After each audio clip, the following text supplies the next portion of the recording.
जो हो गया उसे सोचा नहीं करते, जो मिल गया उसे खोया नहीं करते, और हासिल होती है सफलता उन्हें जो वक्त और हालात पर रोया नहीं करते। तो नमस्कार, मैं आयुष आप सबका अपने चैनल आयुष मैथ्स पे स्वागत करता हूँ। तो कैसे हैं दोस्तों आप सब? तो फाइनली आप सबको एक नया मौका फिर से मिला बहुत सारे बच्चों को कि यूपीपी की तैयारी करने के लिए। और इस बात का दुख और खुशी दोनों भी है कि एग्ज़ाम आपका कैंसिल हुआ और एक बार फिर से तैयारी करने का मौका मिला। तो उन बच्चों के लिए बहुत ज़्यादा खुशी के मौके हैं कि जिन्होंने अभी रिसेंट में एग्ज़ाम तैयारी स्टार्ट की थी कि हाँ समय नहीं मिला था और समय अब थोड़ा सा और ज़्यादा मिल जाएगा तो आप बेहतर से बेहतर तैयारी कर पाएंगे। लेकिन बहुत से बच्चों के लिए बहुत ही दुखद का भी समय है कि हम इतने समय से इतने दिनों से इंतज़ार कर रहे थे कि एक कोई एग्ज़ाम हो और हम फाइनली अंतिम सिलेक्शन तक पहुँचे, लेकिन वैसा हुआ नहीं और फिर से एक बार एग्ज़ाम लीक हुआ। और ये लीक का प्रोसेस लगातार चलता आ रहा है, ऐसा नहीं है कि कोई पहली बार हुआ है। तो लगातार जबकि ये एग्ज़ाम लीक होते जा रहे हैं, इस वजह से बच्चे बहुत मोटिवेशन में चले जाते हैं और ये परेशान होते रहते हैं। तो बच्चे इस वजह से इन्हें थोड़ा सा दुख भी है, परेशानी। फिर भी फाइनली अब आपके पास है ही क्या, आपके पास एक मौका है कि हाँ एक बार फिर से हम अपनी तैयारी को बेहतर से बेहतर करें। और आने वाला जब भी एग्ज़ाम होगा, जैसा 6 महीने में कहा कि 6 महीने के अंदर पुनः एग्ज़ाम कंडक्ट कराया जाएगा, तो उसके लिए आपको अपनी तैयारी बेहतर से बेहतर और करनी होगी। क्योंकि अभी जैसा नए बच्चे आने वाले हैं, जो नया बच्चा जिसको समय थोड़ा सा कम मिला था उसको लगता था कि 1 महीने 2 महीने और मिल जाता तो हम बहुत बेहतर कर सकते थे, यानी वो बच्चे भी अब आपके समकक्ष पहुंच सकते हैं क्योंकि उन्हें एक बार फिर से समय मिला है। तो नए बच्चों को या पुराने बच्चों सबको मेहनत बहुत बेहतर करनी पड़ेगी, अपनी तैयारी में पुनः ज़बरदस्त तैयारी करनी पड़ेगी। लेकिन वो बच्चे ज़रूर ध्यान दें जो नए हैं, जो पूरी तरह से अभी लगता था कि नहीं थोड़ा सा कम समय मिला है, हम अगर थोड़ा समय और मिल जाता तो हम तैयारी बेहतर करते। उनमें से बहुत सारे अभी भी ऐसे होंगे, बहुत से बच्चे ऐसे होंगे जो अब ये सोच रहे होंगे कि हाँ 6 महीने का समय हो गया, चलिए 1 महीने बाद हम तैयारी करना स्टार्ट करते हैं, 2 महीने बाद तैयारी करना स्टार्ट करेंगे, एग्ज़ाम डेट आ जाएगी तो तैयारी करना स्टार्ट करेंगे। तो याद रखना, बहुत से बच्चे लगातार दिन रात कर रहे हैं, मेहनत लगातार वो लगे हुए हैं। अगर आप ऐसा सोचते हैं तो आप शायद बहुत पीछे हो जाएं, बहुत तैयारी से दूर हो जाएं, एग्ज़ाम क्रैक करने से आप बहुत पीछे रह जाएं। तो इसलिए आपके लिए हर एक समय, हर एक वक्त आपका जो एक एक सेकंड है उसकी इम्पोर्टेंस को आपको समझना पड़ेगा कि मौके बार बार नहीं मिलते। उनसे पूछिए जो लोग 5 साल पहले एग्ज़ाम दिए थे या नहीं दे पाए थे, उनके लिए ये एक मौका है। अब हो सकता है वो अगले एग्ज़ाम में ना बैठ पाएँ क्योंकि हो सकता है ओवर एज हो जाए या फिर वैकेंसी ना आए उनके समय में। क्योंकि जिस तरह से वैकेंसी आ रही इनको देखते हुए तो यही लगता है कि हाँ वैकेंसी अब पंचवर्षीय योजना जैसी बन गई हैं। तो इसलिए अगर आपको एक भी मौका मिला है, आपको लगता है कि हाँ ये इस एग्ज़ाम में हम बैठ सकते हैं, तो उसके लिए अभी भी आपके पास वक्त है। और इस वक्त का आप अपने लिए एक बार फिर से यूटिलाइज़ करें, बहुत ज़्यादा से ज़्यादा हो सके आप मेहनत करें, ठीक है ना? मौके बार बार नहीं मिला करते, वक्त के पास इतना वक्त नहीं होता कि वो बार बार आपको वक्त देता रहे, ठीक है? तो एक बार पुनः आप सबका स्वागत इस चैनल पर। मैं आयुष आप सबका अपने चैनल पे स्वागत करता हूं। और आज से हम स्टार्ट करते हैं एक नई जर्नी, एक तैयारी करने का एक नई क्लास स्टार्ट होगी इसमें, और जो कि बेस्ड अभी तो यूपीपी के लिए स्पेशली क्लास होने वाली है यूपीपी के लिए। लेकिन आपको हमने बताया है कि जैसा कि एग्ज़ाम आपके रेलवे के भी लगे हुए हैं तो उसके लिए भी हम क्लासें अलग से कंडक्ट करेंगे। अलग उसका लेवल थोड़ा सा और ज़्यादा अच्छा होता है, तो उसके लिए अलग क्लासें चलने वाली हैं, ठीक है। तो अभी इसमें हम स्पेशली यूपीपी, अगर आप एग्ज़ाम यूपीपी टारगेट कर रहे हैं तो आप यूपीपी के लिए आपको बेहतरीन और चैप्टर वाइज हम यहाँ करने वाले हैं। हमने पहले भी कहा कि अब आपको चैप्टर वाइज क्लासें प्रोवाइड की जाएंगी और वो सवाल जो इम्पोर्टेंट हैं, जो टाइप इम्पोर्टेंट है यूपीपी के नज़रिए से, केवल उन्हीं को कराया जाएगा। तो इसलिए आपको इस चैनल पे बने रहना है और लगातार आपको क्लासें मिलेंगी, ठीक है। आपकी बार कई बार ऐसा हुआ कि कुछ क्लासें हम पिछली बार भी आपको प्रोवाइड करा पाए थे, बहुत ज़्यादा क्लासें नहीं हो पाई थी, लेकिन इस बार आपके पास समय है, हमारे पास भी समय है, तो पूरी तैयारी करते हैं, पूरी कंप्लीट मैथ पढ़ते हैं और चैप्टर वाइज करते हैं। जो महत्वपूर्ण चैप्टर हैं उनको ज़रूर यहाँ हम कराएंगे, ओके। तो चलते हैं और बहुत सारी बातें भी करेंगे और अच्छे से पढ़ाई करते हैं, एकदम विधिवत। टॉपिक वाइज चलते हैं, एक एक चीज समझते हैं, ठीक है ना। कॉन्सेप्टुअल करेंगे, ट्रिक्स भी सीखेंगे, वो सारे तरीके करेंगे जहां से आप बेहतर से बेहतर कर सकें। और जैसा कि अभी आपने एग्जाम देखा ही है, एग्जाम में सवाल बहुत हाई लेवल के नहीं थे, और ठीक है जो लोग थोड़ा सा भी तैयारी करके गए थे उनके लिए मैथ आसान थी, मैथ टफ नहीं थी, ठीक है। तो इसलिए आपको कंटिन्यू प्रैक्टिस करते रहना है। और चलते हैं, स्टार्ट करते हैं आज की क्लास, ठीक है। और पहला चैप्टर हम लोग पढ़ेंगे इसमें नंबर सिस्टम। क्या पढ़ेंगे? Number system.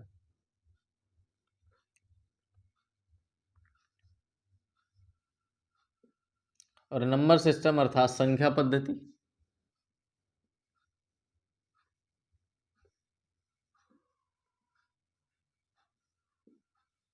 एक ऐसा टॉपिक है जहां से सवाल आना तय है, और अब की बार के भी जो पेपर आया उसमें हर एक सेट में एक सवाल आपको देखने को मिला, 1 से 2 सवाल, ठीक है, 1 से 2 सवाल लगातार इसमें पूछे गए।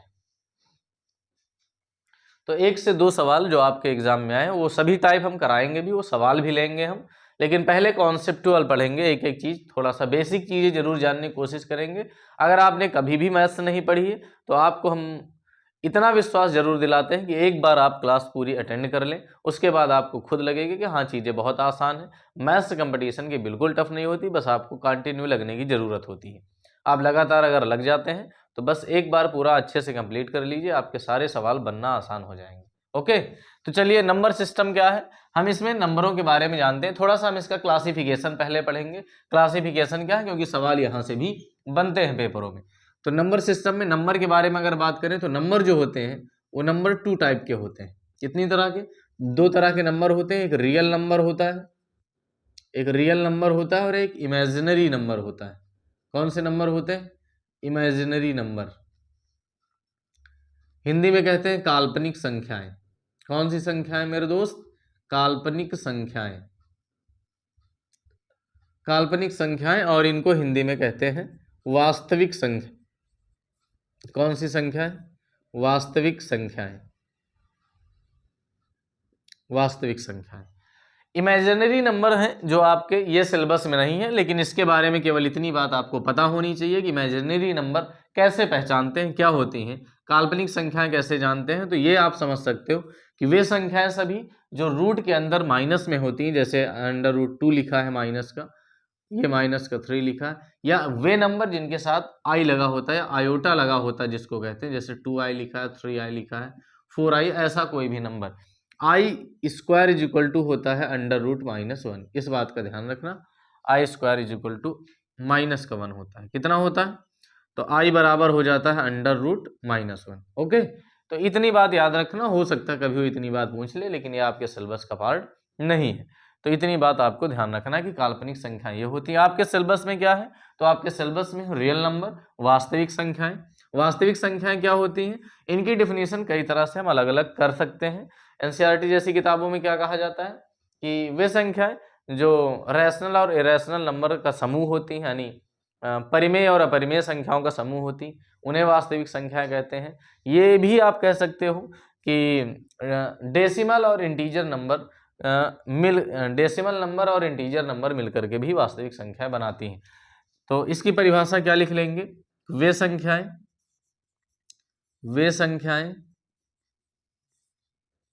जो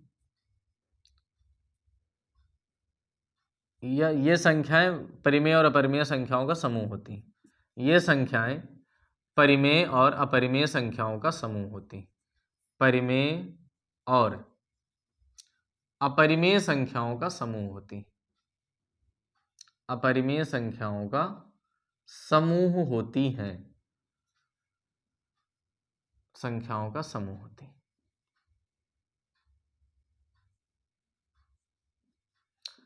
तो ये भी आप डेफिनेशन इसकी दे सकते हैं। ये संख्याएं परिमेय और अपरिमेय संख्याओं का समूह होती है, ठीक है ना। Collection of rational and irrational number is called real number. Okay, तो वे संख्याएं जो परिमेय और अपरिमेय संख्याओं का समूह होते हैं उन्हें क्या कहते हैं हम? इस बात को ध्यान रखना, कई बार वो स्टेटमेंट के रूप में सवाल जब पूछता है तो आपसे ये शब्दावली दी जा सकती है कि रियल नंबर क्या होते हैं, तो परिमेय और अपरिमेय संख्याओं का समूह होती है। हम थोड़ा सा तेजी से इस बात को समझेंगे, बहुत ज़्यादा डीप में नहीं जाएंगे, क्योंकि आपको हमने कहा है कि स्पेशली यूपीपी की है। अगर कई लोगों को लगता है कि नहीं बहुत ज़्यादा डीप पढ़ना, तो उसके लिए अलग क्लासें चलेंगी, रेलवे के लिए अलग से क्लास हम पढ़ाएंगे, तो उसमें आप पढ़िएगा। यहाँ आपको कुछ महत्वपूर्ण फैक्ट्स जानने हैं जो इम्पोर्टेंट होते हैं। ओके, वे संख्याएं परिमेय और अपरिमेय संख्याओं का समूह होती हैं। अब परिमेय और अपरिमेय संख्याएं जो सबसे ज्यादा महत्वपूर्ण है वो आपको पढ़नी होंगी। ओके, परिमेय और अपरिमेय संख्याएं। अब आपको एक चीज और यहां से बताते हैं कि संख्याएं, वास्तविक संख्याएं जो होती हैं वो दो तरह भी इन्हें हम और डिवाइड कर सकते हैं। क्या क्या डिवाइड कर सकते हैं? एक हम इन्हें डेसिमल के फॉर्म में भी लिख सकते हैं, डेसिमल नंबर यानी दशमलव संख्याएं।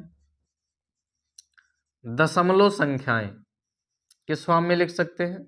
और दूसरा आप इंटीजर के फॉर्म में भी इन्हें तोड़ सकते हो, इंटीजर के फॉर्म में, ठीक है ना। पूर्णांक संख्याएं, इंटीजर नंबर यानी पूर्णांक संख्याएं। पूर्णांक संख्याएं, दशमलव संख्याएं क्या है? दशमलव भी यहाँ दो तरह के होते हैं। कितने तरह के? आप वास्तविक को टू टाइप में भी तोड़ सकते हो, क्योंकि रैशनल और इरेशनल नंबर में दो ही नंबर मिलेंगे, या तो इंटीजर मिलेगा या फिर डेसिमल में नंबर मिलेगा। और डेसिमल भी कितनी तरह का होता है, पहले ये बात आप समझ लो। दशमलव संख्याएं जो होती है टू टाइप की, एक तो होता है terminating decimal, terminating decimal, terminating decimal Hindi में क्या कहते हैं इनको? इनको कहते हैं शांत दशमलव। कौन से दशमलव बच्चा?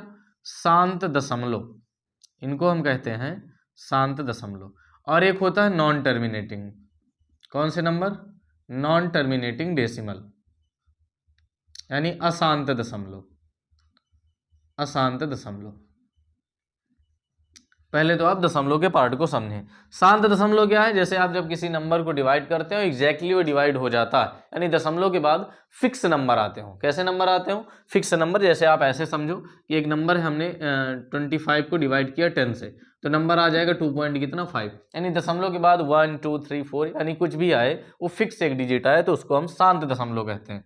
जैसे 2.5 हो गया, 1.235 हो गया, ऐसा कोई भी नंबर जो दशमलव के बाद एक फिक्स डिजिट हो कि हम काउंट कर सकते हो, उनको हम शांत दशमलव कहते हैं। लेकिन अशांत दशमलव मेरे भाई दो तरह का होता है। कितनी तरह का? एक ऐसा होता है जो रिपीटिंग होता है और एक नॉन रिपीटिंग होता है। ध्यान से समझना इस बात को, रिपीटिंग डेसिमल और एक नॉन रिपीटिंग डेसिमल। कौन से? Non repeating decimal. ओके, एक की पुनरावृत्ति होगी और एक की नहीं होगी। तो रिपीटिंग डेसिमल में क्या हो जाएगा? जैसे आपने कभी इस तरह के नंबर देखे होंगे 1.222 करते हुए अनंत तक, ठीक है ना। इसको दूसरे फॉर्म में लिखते हैं 1.2 यानी 2 के ऊपर क्या लगा सकते हैं? बार। ठीक है, आगे आप इसके बारे में सीखेंगे बार डेसिमल के नंबरों को। और वो नंबर जो दशमलव के बाद कुछ भी आते हैं, कोई फिक्स डिजिट नहीं होते, कोई एक सीरीज फिक्स नहीं होती, उन नंबरों को हम लोग कहते हैं नॉन रिपीटिंग डेसिमल। ओके, तो ये नंबर जो अनंत तक जाते हैं और किसी फिक्स डिजिट पर रिपीट भी नहीं होते, तो इनको हम कहते हैं नॉन रिपीटिंग डेसिमल। ये भी अनंत तक है, ये भी अनंत, लेकिन ये एक रिपीटेड नंबर है और ये नॉन रिपीटिंग नंबर है। ओके, तो ये आपके डेसिमल होते हैं। आप लिखना चाहें तो आप जल्दी से इसे नोट कर लीजिए।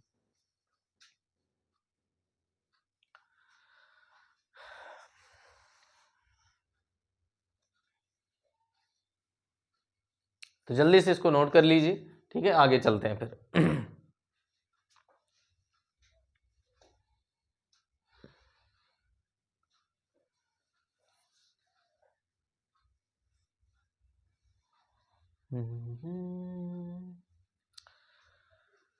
तो मेरे भाई ये जो वक्त आपको मिला है आपकी तैयारी करने के लिए, जितना ज़्यादा से ज़्यादा हो सके आप इसका यूज़ करें, बेहतरीन से बेहतरीन, ठीक है ना। आप अपने एक हर एक सेकंड की कीमत को समझें, क्योंकि जिसने वक्त की कीमत को नहीं समझा, फिर वक्त ने उसको ऐसे बर्बाद किया कि शायद फिर वो सुधर नहीं पाता। इसलिए वक्त के साथ आपको अपने आप को बदलना पड़ेगा, ठीक है।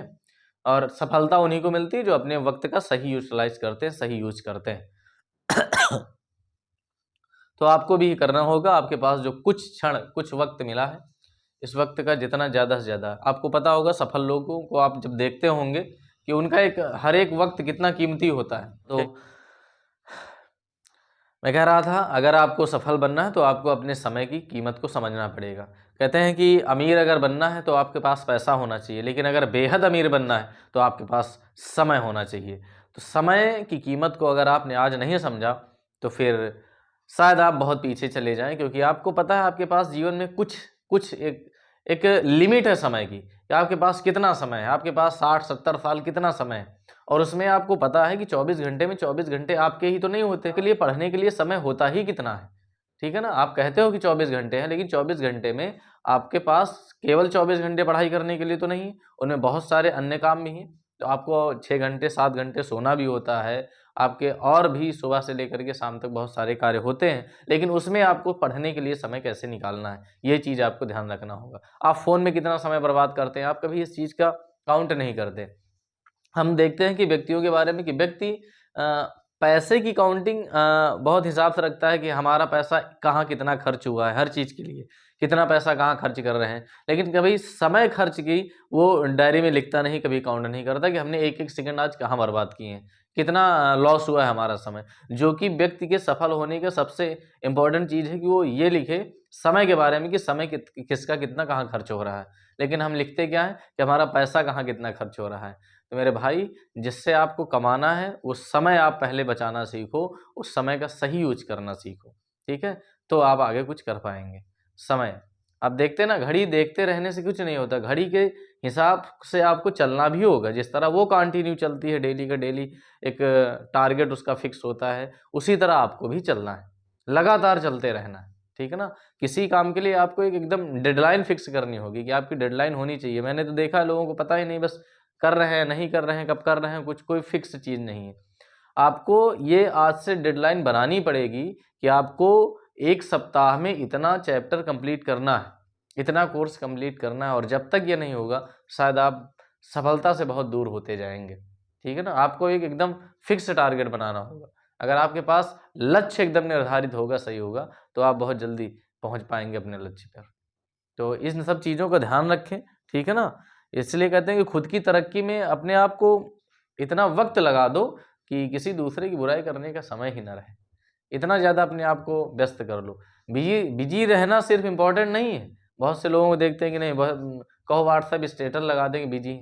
मेरे भाई, बिजी तो चीटियाँ भी होती हैं। बिजी रहना इम्पोर्टेंट नहीं, आप बिजी हैं कहाँ, आप ऐसे कौन से कार्य कर रहे हैं कि आपको लगता है कि आप बिजी हैं, लेकिन काम क्या है, फर्जी के। आपको ये समझना पड़ेगा कि आपकी प्रायोरिटी क्या है, आपकी ज़रूरत क्या है सबसे ज़्यादा।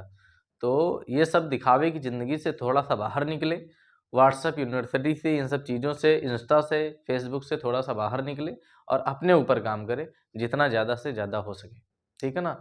समय की कीमत को ये समझ लीजिए कि ज़िंदगी और समय दोनों एक सिगरेट और आइसक्रीम की तरह हैं। बस आप एक कस लगाना चाहते हैं तो लगा लीजिए, नहीं बस जा रहा है, समय बीतता जा रहा है, जैसे आइसक्रीम नहीं पिघलती जा रही, बस पिघलती जा रही। अगर समय रहते आपने उसका यूज़ नहीं किया, नहीं खाया, तो फिर ख़त्म। समय की रेत पर कदमों के निशान बैठकर नहीं बनाए जा सकते हैं, ठीक है ना, चलना पड़ेगा। तो ऐसा कभी नहीं, इसलिए वक्त की कीमत को समझें आप और बस अपने टारगेट पे फोकस करें। आपके पास जो 2-3 महीने का समय मिला है, एक एक सेकंड की कीमत आप लिखें, एक एक घंटे का। हम तो बहुत बार कहते हैं कि एक एक घंटे का आप अपना टाइम टेबल बनाएं, 1 घंटे में क्या किया, फिर अगले घंटे में क्या किया, लेकिन नहीं कर पाते हैं लोग, ठीक है ना। तो आप ये सोचें कि कहाँ आपका समय बर्बाद हो रहा है, किन लोगों के बीच में बर्बाद हो रहा है, उनसे क्या आपका फ़ायदा होने वाला है, आने वाले समय में आपकी फ्यूचर में कितना यूज़ होने वाला है, ऐसे लोगों के समय बर्बाद करके, ऐसे लोगों को समय अपना दे करके, ठीक है। तो ये सब चीज़ें समझनी पड़ेंगी। अगर आप नहीं समझते हैं आज, तो फिर बहुत दिक्कतें होने वाली। चलिए आगे चलते हम लोग, यहाँ तक आप समझ गए होंगे। पढ़ेंगे बहुत सारी चीज़ें, हम लोग सीखेंगे, यहाँ से पढ़ेंगे, अच्छे अच्छे सवाल करेंगे, कॉन्सेप्ट विद कॉन्सेप्ट हम लोग पढ़ने वाले हैं चीज़ें, ठीक है। तो हमने कहा यहाँ पे डेसिमल 2 टाइप के होते हैं, एक टर्मिनेटिंग, एक non terminating. Non terminating 2 type का होता है, एक रिपीटिंग और एक नॉन रिपीटिंग। ओके, आगे चलते हैं हम लोग, यहीं से कुछ बातें और सीखते हैं।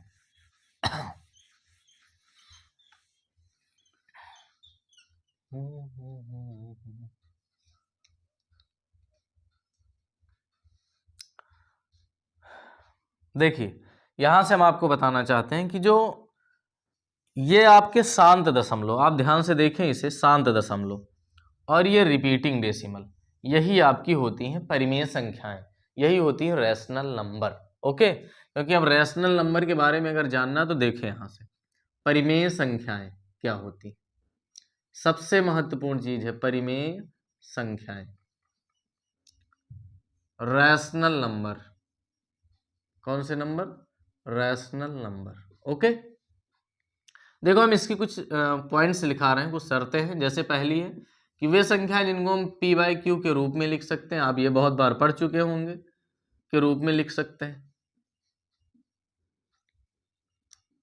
पी बाई क्यू के रूप में लिख सकते हैं। दूसरा है कि Q does not equal to zero, यानी क्यू का मान जीरो नहीं होना चाहिए, यानी डिनोमिनेटर आपका शून्य नहीं होना चाहिए। और तीसरी शर्त जो सबसे इंपॉर्टेंट है, पी और क्यू बिलोंग करने चाहिए इंटीजर नंबर को। पी और क्यू दोनों क्या होने चाहिए? दोनों पूर्णांक होने चाहिए।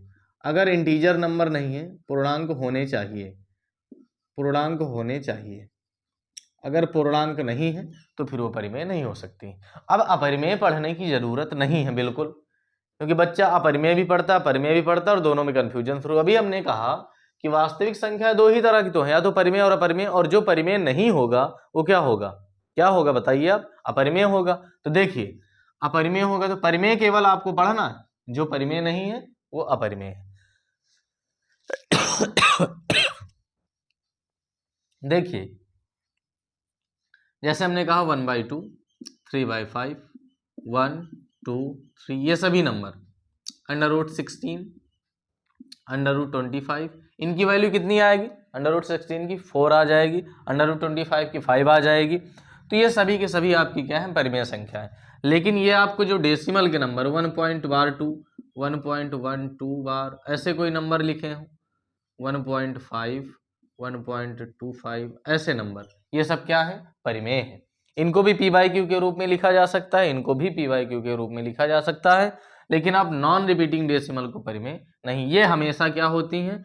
अपरिमेय होती हैं। इस बात का ध्यान रखना, यही नंबर हैं जो अपरिमेय हैं, जिनको आप पी बाई क्यू के रूप में कभी लिख नहीं सकते हैं। इनको कभी हम पी बाई क्यू के रूप में नहीं लिख सकते। ओके, तो नॉन रिपीटिंग डेसिमल जो होते हैं या परिमेय होते हैं, और सभी के सभी परिमेय नंबर होते हैं, और जितने भी नंबर आप पढ़ने वाले हैं सब परिमेय नंबर होंगे। ओके, चलिए इतनी बात आपको ध्यान रखनी परिमेय। आइए इस पे कुछ सवाल कर लेते हैं।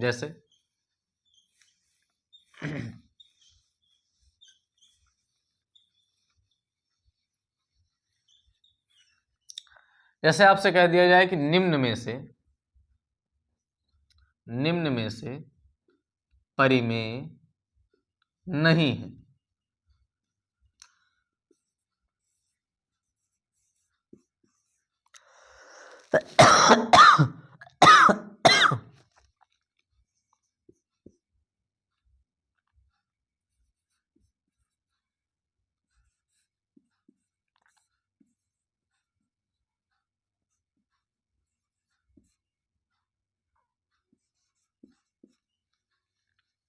जैसे आपके सामने ऑप्शन दे दिए, चलिए बताइए कौन सा ऑप्शन करेक्ट होगा। हमने कहा कौन सी संख्या परिमेय नहीं। अब बच्चा एक चीज बहुत जल्दबाजी में गलत करता है, क्या?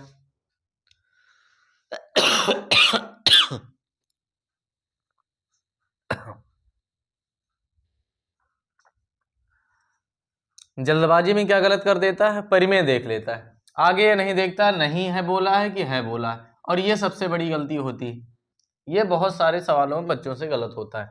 वहां पूरा सवाल पहले अच्छे से पढ़ा करें, वो क्या कह रहा? परिमेय है कि परिमेय नहीं। तो हमने कहा परिमेय नहीं है, अर्थात हम अपरिमेय पूछ रहे हैं। क्या पूछ रहे हैं? अपरिमेय। तो आपको हमने बताया कि परिमेय पी बाई क्यू के रूप में होता, साफ साफ ये परिमेय है। आप इसको सॉल्व करेंगे तो √16 का 4 बाई कितना 25 हो जाएगा, ये भी पी बाई क्यू के फॉर्म में है। इसको भी हम पी बाई क्यू के फॉर्म में लिख सकते हैं। आगे हम आपको सिखाएंगे कैसे लिखा जाता है। अगर देखें तो यहीं पे देख सकते हैं, दशमलव की जगह प्लस लिखिए और बार हटाने के लिए 9 का प्रयोग करते हैं। तो यहाँ से हम इसको लिख सकते हैं 3 1 जा 3 + 1 4/3 लिखा जा सकता है। तो ये भी पी बाई क्यू के, तो ये तीनों परिमेय हैं। तो आपका आंसर क्या हो जाएगा? √5। और √5 की वैल्यू दशमलव के बाद अनंत तक जाएगी, और ये एक इरेशनल नंबर होता है। रूट के अंदर से अगर कोई संख्या पूरी तरह इंटीजर के फॉर्म में नहीं निकलती है तो सभी की सभी अपरिमेय संख्याएं होती हैं। ओके, एकदम क्लियर है? चलिए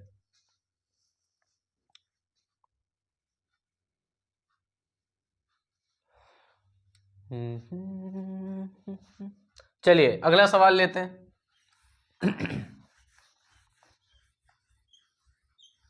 नेक्स्ट क्वेश्चन जैसे है कि कौन अपरिमेय नहीं।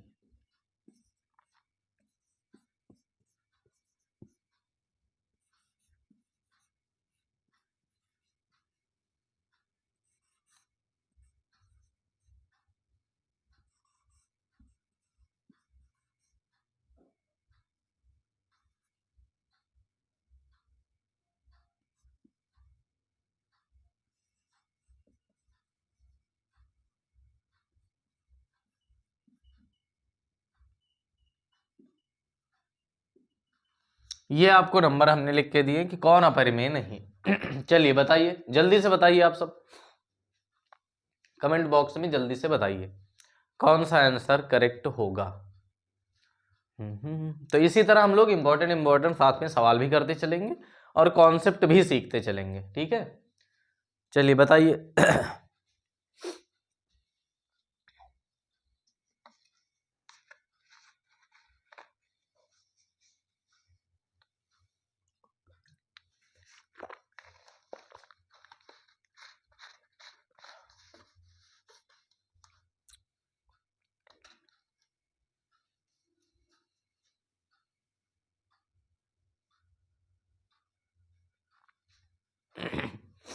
बताइए क्या आया। हमने कहा अपरिमेय नहीं है, अर्थात हम पूछना चाहते हैं परिमेय, इस बात का ध्यान रखना। और अपरिमेय कौन नहीं बताइए। √3 को क्या आप इंटीजर के फॉर्म में लिख सकते हैं? कभी नहीं लिखा जा सकता, इसकी वैल्यू अनंत तक जाएगी, तो ये आपकी परिमेय नहीं, ठीक है। √15 ये भी अपरिमेय है, इसको भी आप इंटीजर के फॉर्म में नहीं लिख सकते हैं।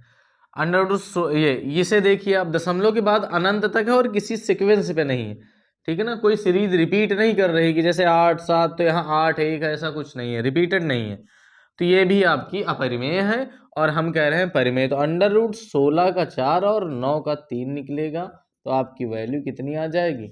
1 आ जाएगी। क्या आ जाएगी? 1 आ जाएगी। ओके, तो ये आपका आंसर हो जाएगा। ये परिमेय है, हमने कहा था अपरिमेय नहीं, तो अपरिमेय कौन नहीं है? ये, और सब अपरिमेय। ओके, तो इस तरह के सवालों को ध्यान रखना है।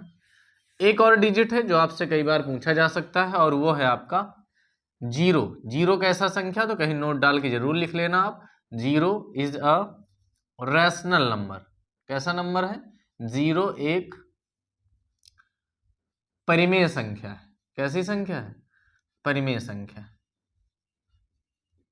क्योंकि 0/2 लिख सकते हैं, 0/3 लिख सकते हैं, 0/4 लिख सकते हैं, और 0 एक इंटीजर नंबर है, तो p/q के फॉर्म में लिख गया, q का मान 0 नहीं है, तो ये आपके क्या है? ये अगर आपके परिमेय है तो ये भी परिमेय, क्योंकि इनकी वैल्यू 0 ही आएगी। इसी तरह पाई के बारे में, पाई एक अपरिमेय संख्या है, इरेशनल नंबर है, अपरिमेय संख्या है, ठीक है। तो इन बातों का ध्यान रखना, ये सब सवाल आ जाते हैं पेपर में। ओके, चलिए इन्हें नोट करके रखना। तो क्लासिफिकेशन आना बहुत जरूरी है। अगर आपको नंबर सिस्टम सीखना है तो उसमें आपको नंबर्स के बारे में जानकारी होनी चाहिए। चलिए आगे चलते हैं अन्य नंबरों के बारे में। हमने कहा कि डेसिमल हो गया, ठीक है। इंटीजर नंबर, कौन से number? Integer number. Integer number क्या है? पूर्णांक संख्या है, पूर्णांक संख्या है। पूर्णांक संख्या किनको कहेंगे? इन्हें भी आप p/q के रूप में लिख सकते हैं, के रूप में लिख सकते हैं, लेकिन शर्त क्या है? शर्त है q का मान हमेशा 1 होना चाहिए, यानी डिनोमिनेटर में आपका नंबर 1 हमेशा होना चाहिए, q का मान सदैव 1 होना चाहिए, ठीक है। यहाँ यानी डेसिमल में नंबर नहीं हो सकता, नाम से ही पता चलता है पूर्ण अंक, यानी जिसका अंक पूरा पूरा पूर्णांक होना चाहिए, ठीक है। अब एक बात और याद रखना कि all integers is the rational number, all integers is rational number. सभी पूर्णांक परिमेय संख्याएं होती हैं। ये सब आपको स्टेटमेंट की तरह सवाल में मिलेंगे। परिमेय संख्याएं होती हैं, सभी पूर्णांक क्या होते हैं? परिमेय संख्याएं होती हैं। तो इस बात का ध्यान रखना, सभी के सभी पूर्णांक परिमेय संख्याएं होंगी, ठीक है ना। ये आपकी पूर्णांक संख्याएं हैं ये प्लस इनफाइनाइट और माइनस का, ये सब आपके माइनस इनफाइनाइट, ये आपकी पूर्णांक संख्याएं हैं। ओके, ये सब पूर्णांक संख्या है। अब पूर्णांक संख्याओं में भी तुम्हें कुछ संख्याएं मिलेंगी जो आपकी क्या होंगी? पूर्णांक संख्याओं में क्या क्या मिलेंगे? आपकी इवन और ऑड मिलेंगे, सम और विषम मिलेंगे। सम संख्याएं और विषम संख्याएं। सम संख्याएं क्या है? इवन नंबर क्या है? इवन नंबर और ऑड नंबर। ऑड नंबर वे संख्याएं जो सदैव 2 से विभाजित होती हैं, वे संख्याएं जो सदैव 2 से विभाज्य हैं, जैसे 2, 4, 6, 8, 10 ये। और विषम संख्याएं क्या है? जो 2 से विभाजित नहीं होती, जो 2 से विभाजित नहीं होती। मोटा मोटा आप अभी इतना जाने, क्योंकि जब इसके क्लासिफिकेशन को हम विधिवत पढ़ेंगे रेलवे या अन्य जैसे एग्जामों में, तो उसमें आपको बहुत सारी चीजें और वहां मिलने वाली हैं, ठीक है। जैसे आपसे 1, 3, 5 ऐसे नंबर, ये नंबर जो 2 से विभाजित नहीं, उनको हम क्या कहते हैं? विषम संख्याएं कहते हैं। बस इतनी बात आपको अभी पता होनी चाहिए। ओके, चले इसके बाद इंपॉर्टेंट चीज क्या है? मिटा दें इसको, जल्दी से नोट भी करते रहें। अगर आप अच्छी नोट्स बना सकते हैं तो बहुत अच्छा होगा आपके लिए, कि आपको बार बार क्लासिफिकेशन नहीं पढ़ना पड़ेगा। कुछ चीज़ें जो कॉन्सेप्टुअल हैं उनको आपको नोट करके रखना ही होगा। ओके, देखें जो आपको अभी हमने नंबर बताए हैं, इनमें से आप देखें ध्यान से, तो ये जो नंबर हैं इनको कहते हैं पॉजिटिव इंटीजर। क्या कहते हैं? पॉजिटिव इंटीजर, यानी हिंदी में कहेंगे हम धनात्मक पूर्णांक। कौन से पूर्णांक? धनात्मक पूर्णांक। इनको कहते हैं निगेटिव इंटीजर, और ये जीरो इंटीजर। जीरो इंटीजर ना पॉजिटिव में होता है ना निगेटिव में, इसको शून्य पूर्णांक कहते हैं। कौन सा पूर्णांक? शून्य पूर्णांक कहते हैं। ओके, तो ये जो पॉजिटिव इंटीजर है इन्हीं को हम कहते हैं प्राकृतिक संख्याएं। कौन सी संख्याएं? प्राकृतिक संख्याएं। और प्राकृतिक संख्याओं में अगर हम शून्य को ऐड कर लें तो ये बन जाता है होल नंबर। कौन से नंबर? होल नंबर, पूर्ण संख्याएं, होल नंबर बन जाते हैं। 0, 1, 2, 3 एंड सो ऑन। ये आपके होल नंबर है, ठीक है ना। तो ध्यान रखना, पूर्ण संख्याओं की शुरुआत कहाँ से होती है? 0 से होती है। आगे आपको सवालों में मिलने वाला है, ठीक है। ये आपको आगे सवालों में मिलने वाला है।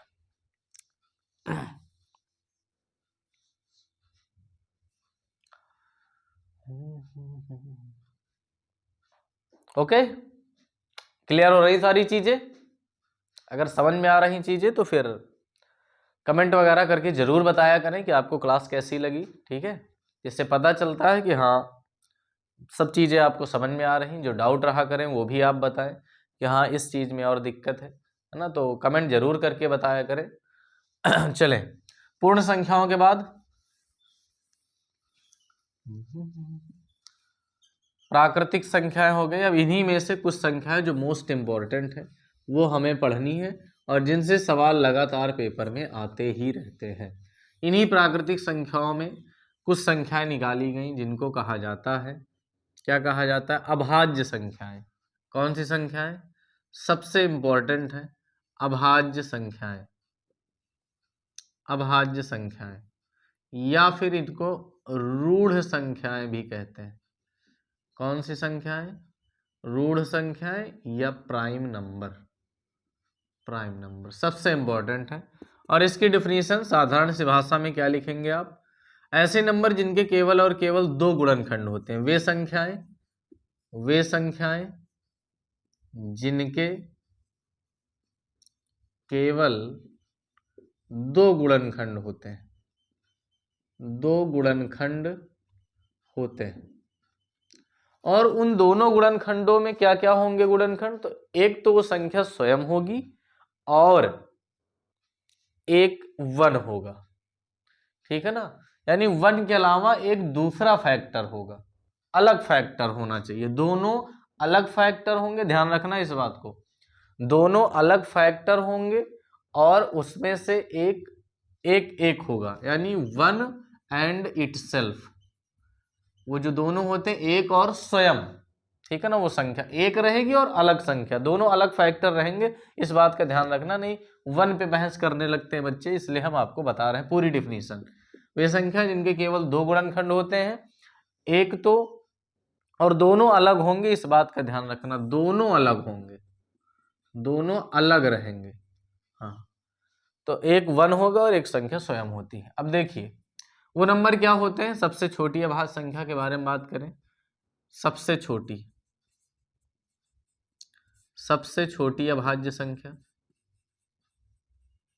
अभाज्य संख्या तो होती है 2। एकमात्र सम अभाज्य संख्या तो वो भी होती है 2।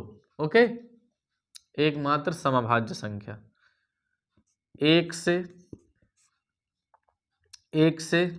100 तक, 1 से 50 तक लिख ले पहले, 1 से 50 तक कुल अभाज्य संख्याएं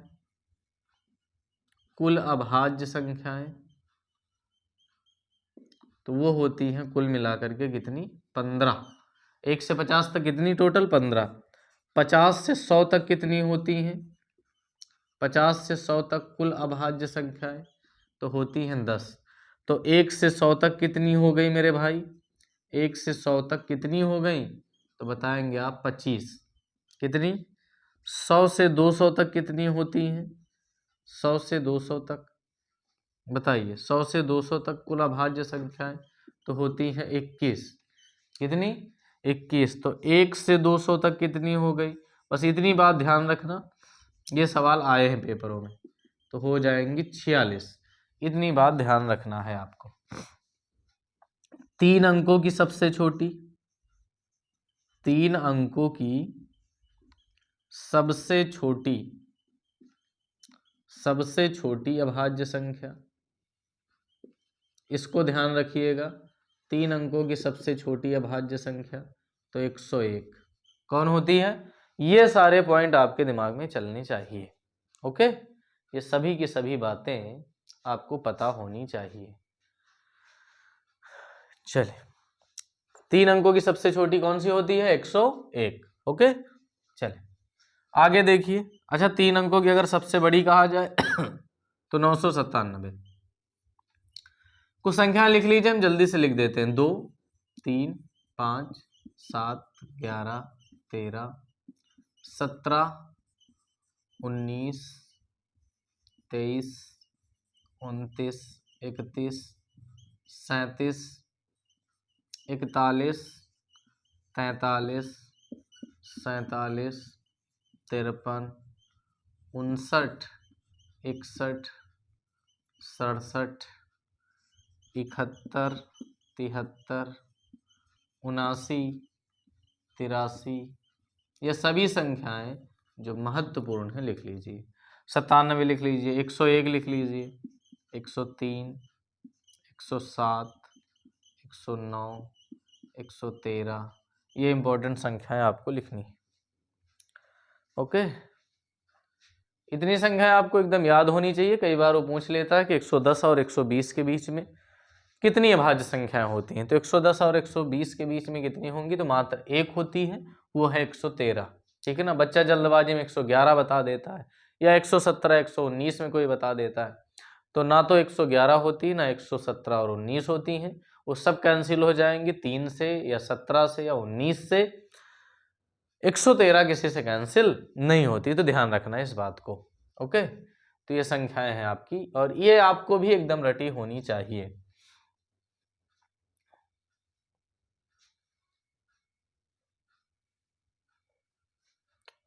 ये सब याद रखना। तो यहां से सवाल आपको पेपर में जरूर मिलता है, अभाज्य संख्याओं से संबंधित, ठीक है ना, आएगा ही आएगा। तो एकदम रटे होनी चाहिए चीजें, ठीक।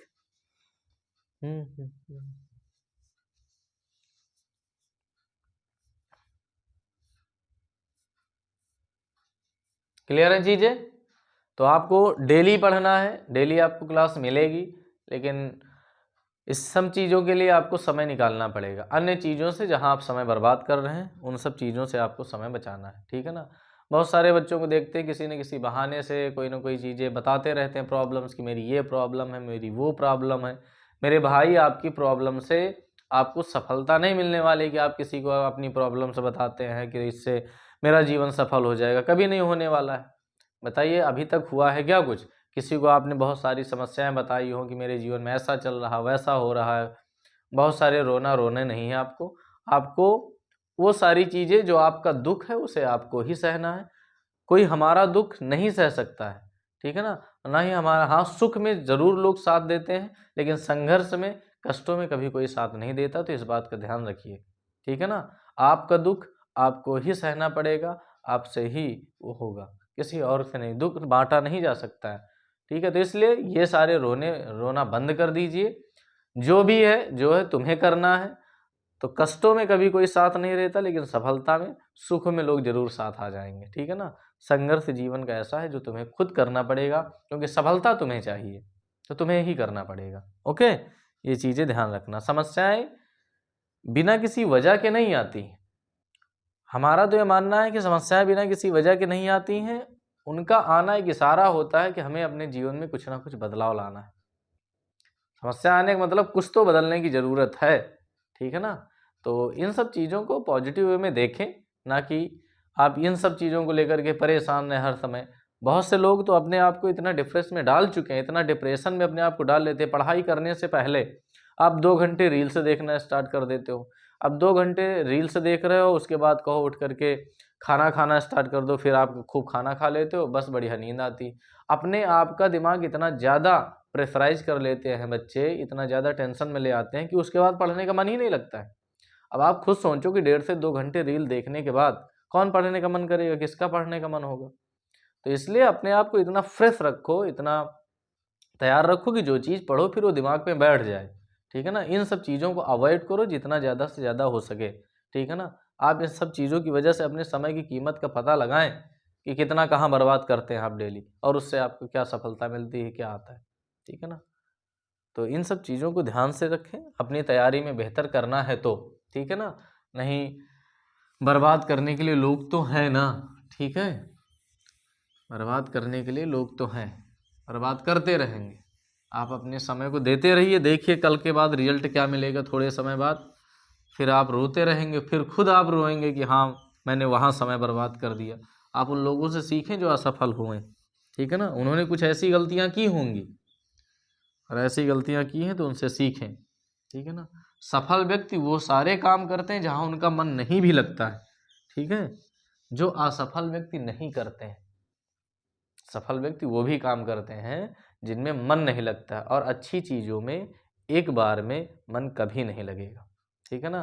वक्त लगता है, धीरे धीरे चीज़ें समझ में आती है, लगाना पड़ता है मन, ठीक है। अगर मन एक बार में लग जाए तो आप सोचो कि सबको सफलता मिल गई होती, ठीक है। तो इसलिए मेरे दोस्त, इन सब चीज़ों को ध्यान रखें, अपने ऊपर काम करें, खुद पर काम करें। चलिए 1-2 नंबर्स और हैं, जल्दी से इनको भी सीख लेते हैं। एक है आपका को प्राइम नंबर, मोस्ट इंपॉर्टेंट है को प्राइम नंबर। को प्राइम नंबर का मतलब है सह अभाज्य संख्याएं। कौन सी संख्याएं? सह अभाज्य संख्याएं। क्या है सह अभाज्य संख्याएं मेरे भाई? सह अभाज्य संख्याएं वे हैं ऐसी संख्याओं के जोड़े, ऐसी संख्याओं के पेयर, ऐसी संख्याओं के जोड़े जिनका मासा HCF एक होता है।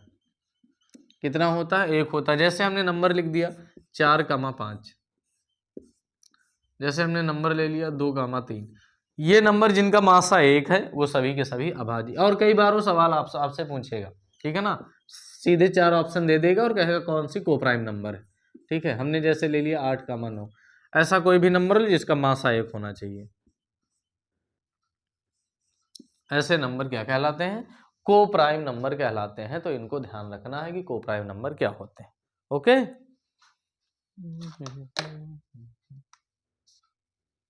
चलिए इसके बाद कौन से नंबर? इसके बाद एक और लास्ट नंबर रह जाते हैं, वो है आपके ट्विन प्राइम नंबर। कौन से नंबर? ये भी इंपॉर्टेंट है, twin prime number. Twin prime number, twin prime number, ठीक है। इनको क्या कहेंगे हम? जुड़वा अभाज्य संख्याएं भी बोलते हैं हम, जुड़वा या संयुक्त अभाज्य संख्याएं, जुड़वा अभाज्य, जुड़वा अभाज्य संख्याएं, या फिर कई बार पेपर में लिख के आ जाता है संयुक्त अभाज्य संख्याएं। कौन सी संख्याएं? संयुक्त अभाज्य संख्याएं। क्या होती मेरे भाई? ये ऐसी अभाज्य संख्याओं के जोड़े, ऐसी अभाज्य संख्याओं के जोड़े, ध्यान से समझना, ऐसी अभाज्य संख्याओं के जोड़े जिनका अंतर, डिफरेंस, जिनका अंतर 2 होता है। कितना होता है? 2 होता है। 2 भाई, 2। क्या होते हैं वो नंबर? जैसे हमने कहा कि ऐसे नंबर में क्या आएंगे, तो 3,5, दोनों अभाज्य हैं, दोनों में डिफरेंस कितने का? 2 का। 5,7 लिख लीजिए। 1 से लेकर के 100 तक में 8 जोड़े होते हैं, और ये आपसे डायरेक्ट भी सवाल मिलेगा कि 1 से लेकर के 100 तक में कितने ट्विन प्राइम नंबर का जोड़ा होता है। तो 8 होते हैं, लिख लीजिए सभी, ठीक है। 11,13, 17,19, 29,31, और आपका 41 है और 43। इसके बाद आपका नंबर कौन सा मिलेगा मेरे भाई? 59 और 61, और लास्ट में 71 और 73। ठीक है।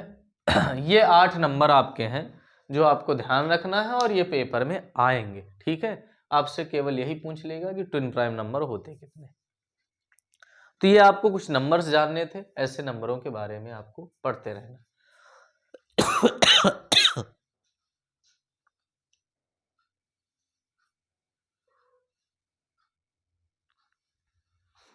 क्लियर है? कोई दिक्कत यहां तक? जल्दी से इन संख्याओं को जरूर नोट कर लेंगे, ठीक है, ये आपको मिलते रहेंगे।